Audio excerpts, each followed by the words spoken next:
Hello everyone, this is C S Sharma. Lockdown का पहला महीना कंप्लीट हो चुका है और हमें पता नहीं आगे लॉकडाउन कितना रहेगा।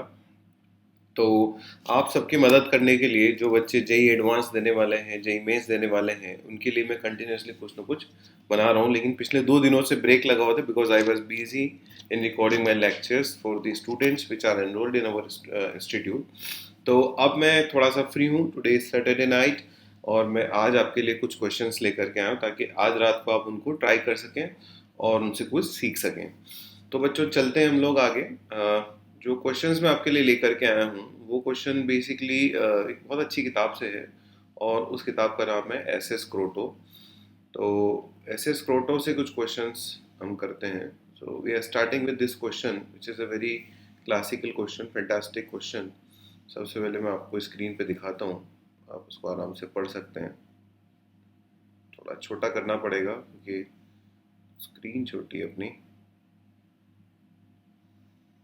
This is question number 3.16 from Croto, SS Croto. I think it is completely visible now. Yes, fantastic. So you have two balls of charge Q1 and Q2 initially have velocity of same magnitude and direction. After a uniform electric field has been applied during a certain time, the direction of the velocity of the first ball changes by 60 degree. अभी नहीं पता किधर change हो रहा है, 60 degree से बस change हो रहा है। And the velocity of the magnitude is reduced by half. The direction of the velocity of the second ball is changed by 90 degree. ठीक है। In what proportion will the velocity of the second ball change? Determine the magnitude of the charge to mass ratio for second ball is equal to K1 and for the first ball K1 for the first ball। अच्छा, इसका मतलब deter आपको Q by M चाहिए second ball के लिए और आपको ये चाहिए किस प्रोपोर्शन में सेकेंड बॉल की वेलोसिटी में चेंज आया। Okay, the electrostatic interaction between the ball is neglected. तो बहुत ही प्यारा क्वेश्चन है। आप देख सकते हैं कि इसकी लैंग्वेज पढ़ करके आपको फील आ सकती है। This is a fantastic material for comprehension. आजकल जेई मेंस के अंदर भी जैसे सब्जेक्टिव क्वेश्चंस आते हैं, मतलब इंटीजर आते हैं, तो इसका एक आध पार्ट उसका इंटीजर बन सकता है। जेई एडवांस के अंदर ये मल्टीपल करेक्ट ऑप्शंस वाला एमसीक्यू बन सकता है। कॉम्प्रहेंशन के लिए तो एक शानदार मटेरियल है ही, इंटीजर के लिए बहुत प्यारा मटेरियल है। तो ये हर एस्पेक्ट से बहुत अच्छा क्वेश्चन है। इसको बहुत तरीक़ों से किया जा सकता है। मैं जनरली इसको इम्पल्स वाले मेथड से करता हूँ और उसके बाद कुछ लोग क्या करते हैं, इसको एक इलेक्ट्रिक फील्ड लगा करके एक फिक्स टाइम तक वो V बराबर U प्लस AT लगा करके भी करते हैं। मैं आपको समझाता हूँ व्हाट आई मीन टू से। देखिए, दो चार्ज से, एक Q1 और एक Q2, both the charges were moving with same velocity. इसकी वेलोसिटी मान लीजिए V0 है तो इसकी भी V0 है। यहाँ पर कोई रीजन आता है और उस रीजन में कुछ इलेक्ट्रिक फील्ड है, या यूँ कह दो कि कुछ टाइम के लिए इलेक्ट्रिक फील्ड आता है। चलते चलते रास्ते में जैसे ये एक रीजन में घुसते हैं वहाँ पे इलेक्ट्रिक फील्ड लगता है और ऐसा देखा जाता है कि एक चार्ज पार्टिकल तो 60 डिग्री डिविएट हो गया। 60 डिग्री डिविएट होने का मतलब है कि ये जो इनिशियल वेलोसिटी है इससे वो 60 डिग्री पे चला गया और दूसरा जो चार्ज पार्टिकल है वो 90 डिग्री डिविएट हो गया। अब 90 इधर है, ऊपर भी डिविएट हो सकता है और नीचे भी डिविएट हो सकता है। अगर दोनों charge particles, both of them are having similar type of charge, like both are positive charge, तो दोनों एक ही तरफ डिविएट होंगे। If one is positive other is negative तो एक ऊपर डिविएट होगा, दूसरा नीचे डिविएट होगा। लेकिन अब हमको पता तो है नहीं, तो मैं मान लेता हूँ थोड़ी देर के लिए दोनों एक ही नेचर के चार्ज हैं। अगर कोई दूसरी नेचर का होगा यानी कि एक प्लस एक माइनस होगा तो ये उल्टा हो जाएगा। उसके अलावा और कोई फर्क नहीं पड़ेगा आपके आंसर पे, तो हम वैसे भी मैग्नीट्यूड निकाल लेंगे Q बाय M का। ओके, एंड इसकी वेलोसिटी अपने को पता ही नहीं है, V by, that we want to no.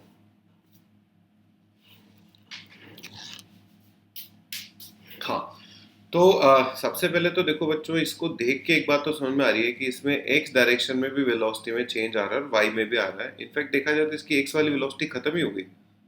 इसकी जो x वाली वेलोसिटी वो कितनी हो गई, 0। इसका मतलब इसमें ऑब्वियसली x डायरेक्शन में कोई ना कोई इलेक्ट्रिक फील्ड है और लग भी रहा है कि x डायरेक्शन में फोर्स पीछे लगने वाला है। So I am assuming there is electric field Ex and there is electric field Ey.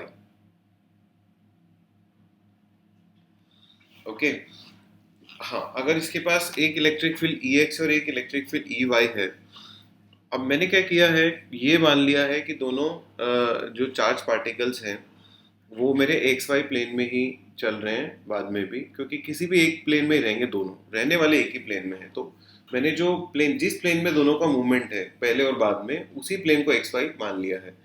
तो अगर मान लो मैं कहता हूँ कि इसकी एक्स वाली वेलोसिटी कितनी होगी, तो इसकी जो एक्स वाली लीनियर मोमेंटम है वो हो गई v0/4 into M. This is final linear momentum and the initial linear momentum is mv naught. So change in linear momentum is equal to q1 into ex into delta t. This is my first equation. Similarly m1 into, अब इसका जो y component होगा that will be v naught sin 60. So v naught by 2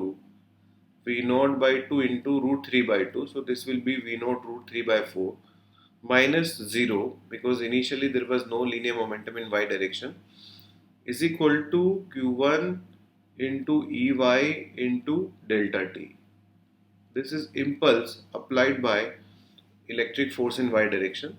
Similarly, I can apply impulse momentum theorem for second charge. For second charge, it is m2 into final linear momentum in x direction is 0, initial was v naught, is equal to q2 into ex into delta t. This is third equation. And the last equation is m2 into vy, because I want to calculate vy also, minus 0 is equal to q2 into ey into delta t. तो मैंने क्या किया, चार impulse momentum theorem इसके अंदर लिख लिया। अब मैं एक काम करता हूँ, इक्वेशन नंबर 1 और इक्वेशन नंबर 3 को डिवाइड कर देता हूँ। तो अगर मैं इक्वेशन 1 और इक्वेशन 3 को डिवाइड करूँगा तो देखो मुझे क्या मिलता है। इक्वेशन 1 में है m1 into minus 3v0/4 divided by m2 into minus v0 is equal to q1 divide by q2।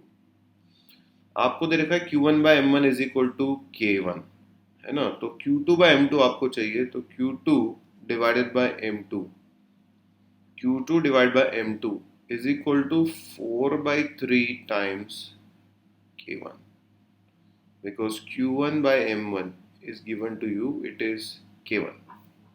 इसका मतलब इक्वेशन 1 और 3 से तो मेरे को मिल गया इस चार्ज और मास का रेशो। कौन से वाले चार्ज के लिए? सेकेंड वाले चार्ज के लिए। अभी अपने को एक चीज़ और चाहिए, इसकी वेलोसिटी भी चाहिए, फाइनल और इनिशियल का रेशो चाहिए। तो एक काम ये कर सकते हैं, अगर हम लोग हाँ इन दोनों को ही डिवाइड कर दें, तो एक बार एक काम करते हैं, 1 और 2 को डिवाइड करते हैं और उसके बाद 3 और 4 को डिवाइड करेंगे, है ना। आई नीड सम स्पेस, तो मैं सबको डिलीट कर रहा हूँ यहाँ से।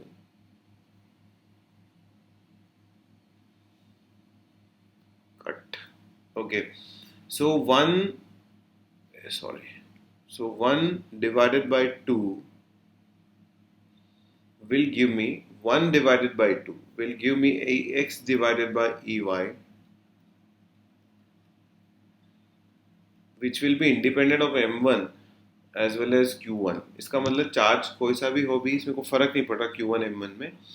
इसको देखते हैं कितना आता है। तो ये है -3v0/4 और ये है v0 इंटू 3/4, तो -3/4 डिवाइडेड बाय √3/4, 4 से 4 कैंसिल हो गया, दिस गिव्स मी -√3। चलो आगे बढ़ते हैं। अब 3 और 4 को भी डिवाइड कर लेते हैं भाई। 3 और 4 को डिवाइड करते हैं। 3 और 4 को डिवाइड करूंगा तो ex डिवाइडेड बाय ey एक और बार मुझे मिलने वाला है, and ex divide by ey मुझे मिलने वाला है -v0 डिवाइड बाय vy। एक बार चेक कर लूँ मैंने कोई गड़बड़ तो नहीं कर दी, ये मेरी कैलकुलेशन इतनी अच्छी नहीं रही अब। Okay, so I can compare ex divide by ey from both the equations and I will get vy is equal to v0 divide by √3। अब देखो बच्चों, ये जो रिजल्ट है, ये वाले रिजल्ट को इस बात से कोई मतलब नहीं है कि वो charge Q2 Q1 similar nature के थे, अपोजिट नेचर के थे? ये आंसर तो यही आने वाला है, ठीक है। वहां पर जरूर एक चीज क्लियर करनी पड़ेगी कि हम लोगों ने अगर इन दोनों चार्जेस को सिमिलर नेचर का माना था तो Vy पॉजिटिव आएगा, और अगर अपोजिट नेचर का न माना था तो Vy नेगेटिव आएगा। यानी एक चार्ज को आपने अगर ऊपर घूमता हुआ माना है तो दूसरा चार्ज ऑटोमेटिकली नीचे घूमेगा।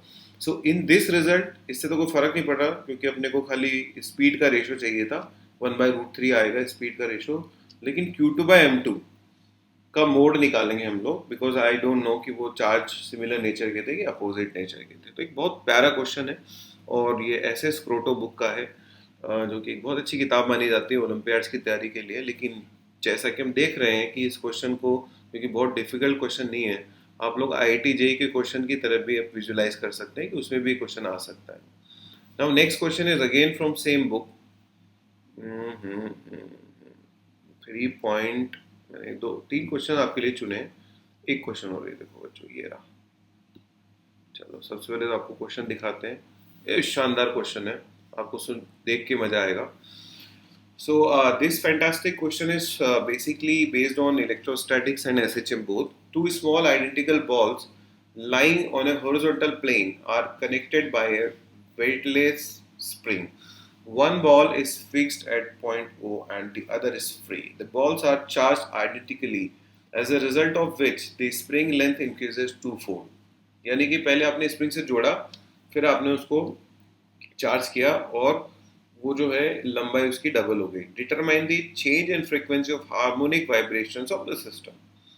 अब देखो, इसमें सबसे पहली बात तो ये है कि क्या हमको पहले सिस्टम की फ्रीक्वेंसी निकालना आता है? पहले मतलब जब कोई चार्ज नहीं दे रखा तब फ्रीक्वेंसी निकालना आता है? तो उसके लिए थोड़ा सा जस्ट एक बार याद करते हैं। When both the balls are oscillating,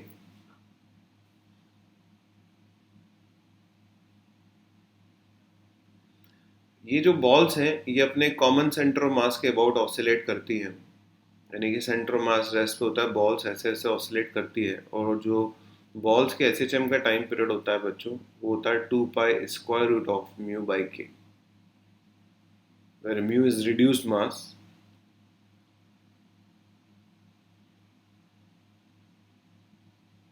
reduced mass। Basically ये दोनों मासेस ऑसिलेट करते हैं और इफेक्टिवली सेंटर ऑफ मास के अबाउट ऑसिलेट करते हैं। यानी सेंटर मास के अबाउट तो नहीं बोलूँगा, सेंटर ऑफ मास रेस्ट पे रहता है, ये अपनी मीन पोजीशन के अबाउट ऑसिलेट करते हैं। एक इधर जाता है और यहाँ से यहाँ तक जाता है, दूसरा यहाँ से यहाँ तक जाता है, और फिर यहाँ से यहाँ तक जाता है। इसको डिराइव किया जा सकता है कई तरीक़ों से। उनमें से एक तरीका ये है कि हम ग्राउंड फ्रेम में बैठ करके किसी भी बॉडी के मोशन को एनालाइज कर सकते हैं। मान लीजिए इसी बॉडी के मोशन को हम एनालाइज करते हैं, और हम लोग प्रूव कर सकते हैं कि इसके टाइम पीरियड जो आता है उसमें 2.√μ/k आता है।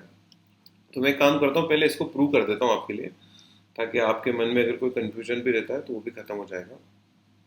मान लीजिए नेचुरल लेंथ से ये x1 डिस्टेंस पे चला गया किसी टाइम पर ऑसिलेट करते करते, और नेचुरल लेंथ से ये x2 डिस्टेंस पे चला गया। I am assuming natural length to be L0.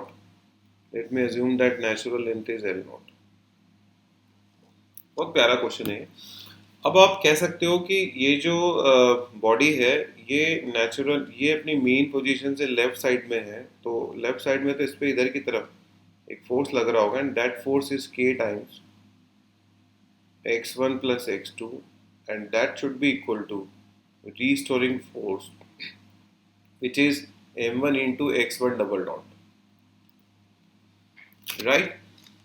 अगर आपको SHM प्रूव करना है तो आपको ये प्रूव करना पड़ेगा that this force is equal to something types x1। इसमें वाला x2 पिक्चर में नहीं होना चाहिए, राइट। लेकिन आप सेंटर ऑफ मास का कॉन्सेप्ट जानते हो, सेंटर मास यहीं रुका हुआ है, और अगर ये नेचुरल लेंथ से x1 डिस्टेंस आता है और ये नेचुरल लेंथ के बाद x2 डिस्टेंस आता है, then you can write m1 x1 is equal to m2 x2, and if you want to eliminate x2 you can easily eliminate it.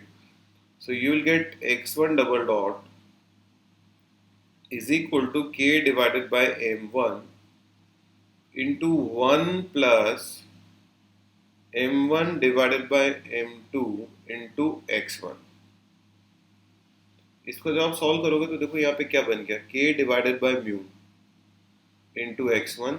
Mu कैसे बना, mu is reduced mass, mu is equal to m1 m2 divided by m1 plus m2। आप देख सकते हैं जो minus sign, यहाँ पे minus sign नहीं है because this is restoring acceleration. Restoring acceleration, when I am writing restoring acceleration और रीस्टोरिंग फोर्स, इट मीन्स मैंने माइनस साइन ऑलरेडी कंसिडर कर रखा है। I am calculating force towards mean position. So this is fundamental question, जिसमें सबसे पहले हमने क्या किया, टाइम पीरियड निकाला, वो आ गया type 2 pi under mu by के। अब देखो बच्चों, इसमें क्या किया हमने, चार्ज दे दिया दोनों पे। तो सबसे पहली स्टोरी तो ये हुई कि चार्ज देने के बाद ये दोनों जब एकदम इक्विलिब्रियम आता है इनका चार्ज देने के बाद, यानी कि जिस टाइम पर मैक्सिमम एक्सपांशन, इसने बोला कि लेंथ डबल हो गई इसकी, और हमने क्या किया, चार्ज दे करके डबल लेंथ पे जाने के बाद इन दोनों को धीरे से छोड़ दिया, यानी कि यहाँ इक्विलिब्रियम में आ गए 2l लेंथ पे। आप सॉल्व करना चाहो तो सॉल्व कर सकते हो, k spring into l, because change in length is l, is equal to k into q square divide by 4l square. आपको जरूरत पड़ेगी इस रिलेशन की। This is my equation number 1। Because in दोनों पे चार्ज आने के बाद इन दोनों ने एक दूसरे को रिपेल किया, रिपेल होने के बाद वो 12 डिस्टेंस पे जाकर के एडजस्ट हो गए, सेट हो गए वहां पे जाके। अब क्या हो रहा है, अब ये हो रहा है कि यहां से इसको, पहली बात तो पूरा सिस्टम डिस्प्लेस हो रहा है। तो मान लो यहां से अब इसको x2 डिस्प्लेस किया गया और यहां से इसको x1 डिस्प्लेस किया गया, और हम लोग मान लेते हैं कि x1 plus x2 is equal to x है, राइट। सो अगर हम इस बॉल की बात करें, किसी भी एक बॉल की बात करें, तो इस बॉल पे जो रीस्टोरिंग फोर्स लग रहा है, पहली बात तो नेट रीस्टोरिंग फोर्स लिखते हैं किसी भी बॉल पे। तो चलो इस बार इस बॉल का नंबर लेते हैं। इस बॉल पे जो नेट रीस्टोरिंग फोर्स लग रहा है बच्चों, कितना लग रहा होगा जब मैं इसको डिस्प्लेस करूंगा आगे की तरफ। x2 डिस्प्लेस किया है मैंने, लेकिन रीस्टोरिंग फोर्स तो नेट चेंज इन लेंथ पे डिपेंड करता है। तो it will be k spring into x minus electrostatic force k Q square. चलो एक काम करते हैं, रीस्टोरिंग फोर्स के बजाय इसको अपन लोग नेट फोर्स ही लिख लेते हैं। फिर हम लोग क्या करेंगे, फोर्स का ग्रेडियंट निकाल लेंगे, और हम लोग प्रूव कर देंगे कि जो ग्रेडियंट है, when there is a small change in x, the gradient is proportional to dx, और वहीं से SHM की स्टोरी शुरू हो जाएगी। Divided by twice of l plus x whole square, ऐसा। But x is very small as compared to 12। आप चाहो तो यहाँ पे बाइनोमियल लगा के भी सॉल्व कर सकते हो, और अगर आप चाहो तो इसको डिफरेंशिएट करके भी देख सकते हो। मैं बाइनोमियल लगाना ज़्यादा पसंद करता हूँ, है ना, तो मैं बाइनोमियल लगा देता हूँ। So k spring into x minus k q square divided by 4l square, this will be 1 plus x by 2l का होल स्क्वायर। ऊपर जाएगा भाई, ऊपर जाएगा तो ये बन जाएगा 1 minus 2x divided by 12। So this is I think happy ending of the question. Happy ending कैसे हो रही देखो ध्यान से। एक हो गया k स्प्रिंग इंटू एक्स, ये तो ऑलरेडी है, ये तो स्प्रिंग वाला हो गया। अब ध्यान से देखिए, इसको मैं यहाँ यूटिलाइज करने वाला हूँ। 2 से 2 कैंसिल हो गया, है ना, ये माइनस माइनस मिलकर हो जाएगा प्लस के q square by 4l square को लिख सकता हूँ k स्प्रिंग इंटू l। तो एक यहाँ पर मैं क्या इसकी वैल्यू को रिप्लेस करूंगा के q square by 4l square को, तो एक और k स्प्रिंग इंटू एक्स मेरे पास आ गया minus k q square divide by 4l square. तो बेसिकली जो फोर्स है ना बच्चों, वो है 2k spring into x minus k q square divide by 4l square. This is a constant part. इसको देख करके आप समझ सकते हैं कि जो रीस्टोरिंग फोर्स इसके ऊपर लग रहा है, उसमें इस बार एक के स्प्रिंग इंटू एक्स के बजाय 2 के स्प्रिंग इंटू एक्स आ रहा है। ठीक है, वो स्टोरी वापस से आप पूरी की पूरी गा सकते हो। कौन सी story? This F is equal to m2 into x2 double dot, but this time it is 2k spring into x1 plus x2 minus some constant. Don't worry about this constant. ये कांस्टेंट केवल equilibrium position को define करता है। फिर आप वही कर सकते हो, x1 को गायब कर सकते हो। इस बार जो आपका टाइम पीरियड आएगा ना, उसमें 2 पाई अंडर रूट म्यू तो आएगा बच्चों, लेकिन के स्प्रिंग के बजाय यहाँ देख सकते हो इस बार 2 टाइम्स के स्प्रिंग आएगा। तो क्वेश्चन यही, इंटरेस्टिंग बात यही थी, इसमें ये पूछा हुआ था कि बताओ फाइनल टाइम पीरियड और इनिशियल टाइम पीरियड का रेशियो बताओ। तो फाइनल टाइम पीरियड, फाइनल मतलब आफ्टर पुटिंग द चार्ज, उनका रेशियो आ रहा है 1/√2। अगर टाइम पीरियड का रेशियो 1/√2 आ रहा है तो फ्रीक्वेंसी का जो रेशियो होगा दैट विल बी √2। अभी कितना प्यारा क्वेश्चन है इंटीजर के लिए, IIT-JEE एडवांस में अच्छा क्वेश्चन बन के आपके सामने आ सकता है। तो अब एक बार मैं रिकैप करता हूँ, quick recap. This was equilibrium case, जहाँ पर मैंने क्या किया, स्प्रिंग वाले फोर्स को बैलेंस कर दिया electrostatic force which was given to you.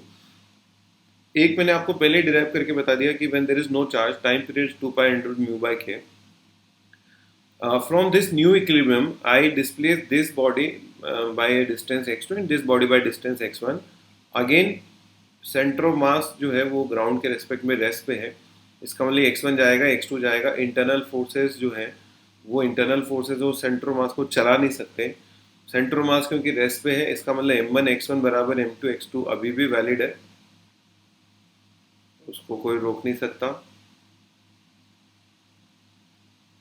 ठीक है, फिर मैंने क्या किया, नया फोर्स लिखा इस पे, किस पे, m2 पे, और उसमें इलेक्ट्रोस्टैटिक भी लिख दिया, स्प्रिंग भी लिख दिया। फिर मैं थोड़ा बाइनर वाइनर लगाया, थोड़ा सेट किया, एडजस्ट किया, तो वापस यहाँ पहुँच गया। इसमें जो x है ना वो x1 प्लस x2 है, तो अगेन रिपीट स्टोरी हो गई। अब मेरे को क्या इस बार x1 गायब करना है। This is restoring acceleration by the way. Again हम लोग क्या करते हैं, जब रीस्टोरिंग वर्ड का इस्तेमाल कर लेते हैं ना, इसका मतलब हमने मान लिया है कि जो फोर्स है वो फोर्स मीन पोजीशन की तरफ है। तो अब देखो फर्क इतना सा है कि जहाँ के स्प्रिंग था ना, इस बार क्या है 2k स्प्रिंग, तो टाइम पीरियड 1/√2 टाइम्स हो गया, इसका मतलब फ्रीक्वेंसी √2 टाइम्स हो गया। चलिए अब तीसरा फैंटास्टिक क्वेश्चन और आखिरी क्वेश्चन आज का, क्योंकि इससे ज़्यादा मेरे पास टाइम भी नहीं बचा बच्चों और एंथु भी नहीं बचा। तीसरा क्वेश्चन कहाँ गया, तुम्हारी क्वेश्चन ढूंढ रहा था, ये रहा। ये भी बहुत शानदार क्वेश्चन है। अब इसमें भी क्या है बच्चों, सेंट, अब यही है, ये बेसिकली कभी ना कभी किसी न किसी ओलंपियाड वगैरह में पूछे गए क्वेश्चंस हैं। तो एक बेसिक अंडरस्टैंडिंग ऑफ कॉन्सेप्ट्स इनमें लगता है। एंड आई ऑलवेज फील कि जिस बच्चों को बेसिक अंडरस्टैंडिंग होती है, IIT एग्जाम में वही बेहतर कर सकता है, क्योंकि बेसिक अंडरस्टैंडिंग अगर है तो उसको कहीं भी लगा सकते हैं, कॉन्सेप्ट्स की understanding. So in this particular question they have mix the concept of, technically देखा जाए तो इसमें चार्ज का खाली नाम है, टेक्निकली देखा जाए तो सेंटर मास ऑफ प्रोजेक्टाइल का क्वेश्चन है।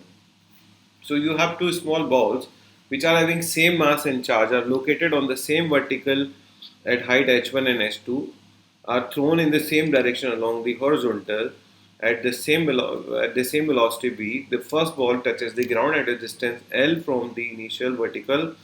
At what height h2 will the second ball be at that instant?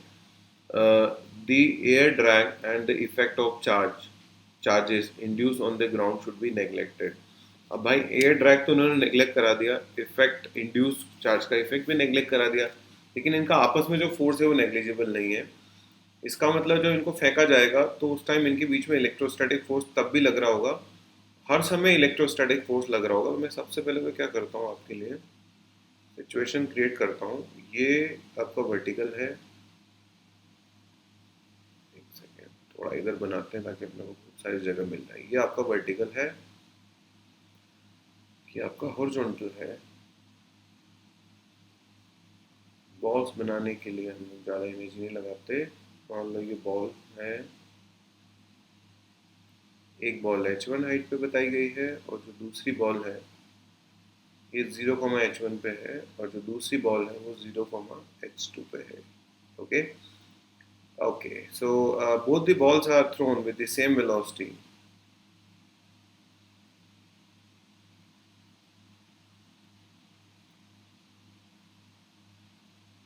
दोनों को सेम वेलोसिटी से फेंका गया है ना। अब देखो ये नॉर्मल प्रोजेक्टाइल मोशन नहीं है। अगर केवल ग्रेविटी लगती तो नॉर्मल प्रोजेक्टाइल मोशन होता।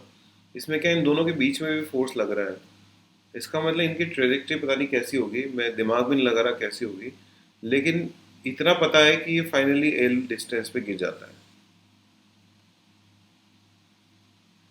ओके, और एल डिस्टेंस पे गिर जाता है, और ये बात तो पक्की हो गई कि जिस टाइम पे ये एल डिस्टेंस पे गिरेगा उस टाइम ये वाली बॉडी जहां भी होगी लेकिन होगी इसके ऊपर ही कहीं ना कहीं।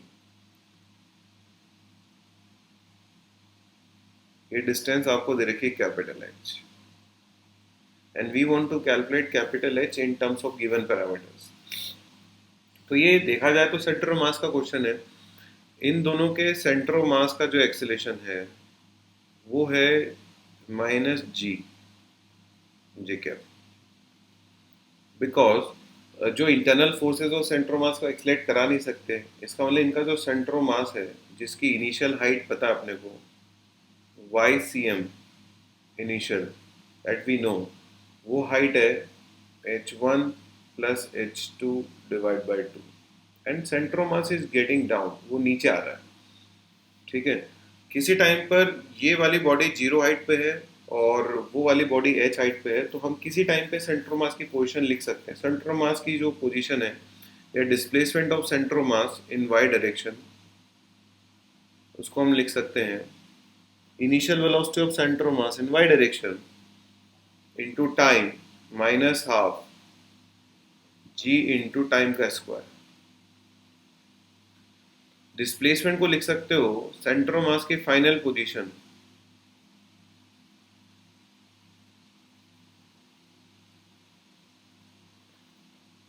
माइनस सेंटर मास की initial position.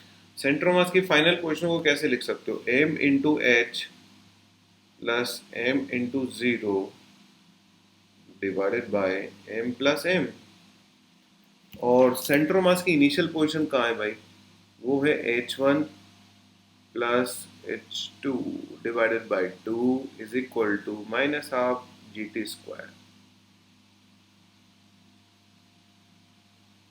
Okay, so now you are left with h minus h1 minus h2 is equal to minus G T square.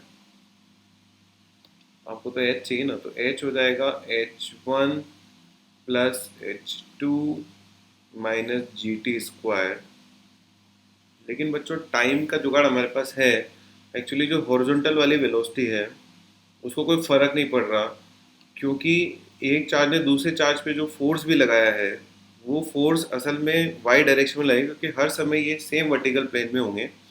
इसका मतलब इसकी हॉरिजॉन्टल वाली वेलोसिटी कांस्टेंट है, तो इस टाइम को मैं लिख सकता हूँ एल डिवाइड बाई वी, इसका होल स्क्वायर। तो एक बहुत ही आसान क्वेश्चन है ये, लेकिन कॉन्सेप्ट इसके अंदर क्या है, कॉन्सेप्ट ये है कि ये सेंटर ऑफ मास का क्वेश्चन है, एंड सेंटर ऑफ मास का जो मोशन है वो इंटरनल फोर्सेस से बिल्कुल अफेक्ट नहीं होता, वो अफेक्ट होता तो एक्सटर्नल फोर्सेस होता है। अज्यूम करो कि अगर इसमें कोई ग्रेविटी नहीं होती तो centre of mass constant velocity v से सिर्फ हॉरिजॉन्टल में जा रहा होता, even if they are having charge.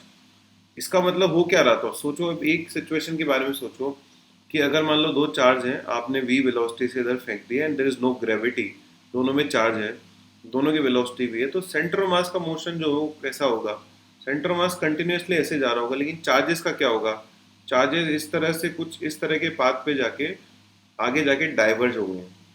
ये कब की सिचुएशन बताओ, there is no gravity. Diverge क्यों हो रहे हैं, because they are applying force on each other, so because of this force they are getting diverged, but center of mass is moving along a straight line. Now in this situation what is happening, center of mass straight line पे नहीं जा रहा, क्योंकि gravity की वजह से centre of मास नीचे गिर रहा है। इसका मतलब इस क्वेश्चन को भी आप दो तरह से देख सकते थे। एक तो मैंने जैसे बताया वैसे, एक अब मान लो ग्रेविटी नहीं है, ग्रेविटी नहीं तो ये ऐसे डाइवर्ज होगा, ये ऐसे डाइवर्ज होगा, सेंटर ऑफ मास एक्स में जा रहा होगा। अब मान लो ग्रेविटी है, बाद में सपोज करो सेंटर ऑफ मास गिर भी रहा है नीचे और उसका एक्सलेशन जी है, तो ये जो डॉटेड लाइन है ये नीचे की तरफ आ जाएगी। यदि आपसे कोई पूछता है सेंटर ऑफ मास का पाथ बताओ, तो इस केस में सेंटर ऑफ मास का जो पाथ है वो परफेक्ट प्रोजेक्टाइल पाथ है, पैराबोलिक पाथ है। उसका पाथ तो पैराबोलिक है, लेकिन जो चार्ज पार्टिकल है उसका पाथ पैराबोलिक नहीं है, बिकॉज उन दोनों के बीच में एक ऐसा फोर्स लग रहा है जो कि डिस्टेंस के स्क्वायर के इन्वर्सली प्रोपोर्शनल है। The acceleration is not a constant acceleration. तो इंडिविजुअल बॉल का जो पाथ आएगा that will not be A parabolic path, but centre mass का जो पाथ आएगा वो पैराबोलिक पाथ है। ब्यूटीफुल बात है, सोचते रहिए, और अगर कोई डाउट है तो जरूर पोस्ट करिए, मैं उसका आंसर जरूर दूंगा। Good luck, thank you.